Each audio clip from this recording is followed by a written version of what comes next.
Welcome back. I'm Richard Chan here with Llewellyn King. Now you can write or fax us at the Bull and the Bear. Our address is 2924 M Street Northwest, Suite 101, Washington, D.C., zip 20007, or fax us at 202-338-0936. And you want to remember to limit your stock questions to maybe one or two stocks. All right, now moving on to our letter of the day, comes from Philadelphia. Dear Bull and Bear, I bought Seagate Technology at $42 a share. It has been on a roller coaster for the past 6 months. What makes these shares so volatile? What makes them so volatile is the very volatility of the industry. These are shares affected by expectations in the Internet. Seagate is primarily in the disk drive business. One day we're told and believe and get passionate about the idea that we've moved into an entirely new human experience on the Internet and we're going to do everything on the Internet. That's the nature of the world you live in. These technology stocks are volatile because technology is volatile. I would give it to bears. They're better technology stocks. Well, to answer your question about volatility, there's several reasons why technology stocks are so volatile.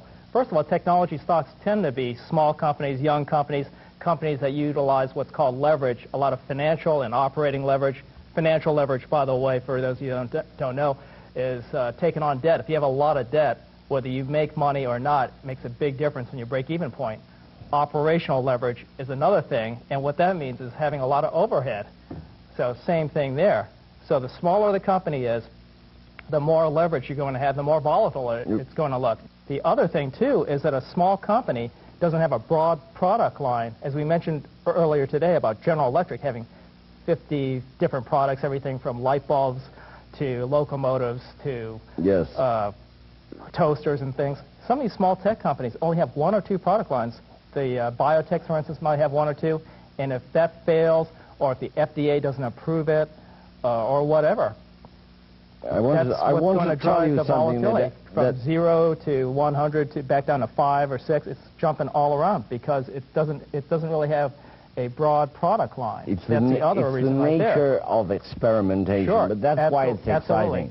Andy Groves, the CEO of Intel, once said, "Be careful that you differentiate between small companies and new companies." Sure. And that's a very critical point, I think. I'm giving it 3 balls. We have The Bull and the Bear can take the mystery out of the market for you. Wall Street experts Richard Chan and Llewellyn King answer your investment questions with analysis based on up-to-the-minute information. They're America's only call-in investment counselors. Call the Bull and the Bear toll-free 24 hours a day at 1-800-255-3080 for advice you can take stock in.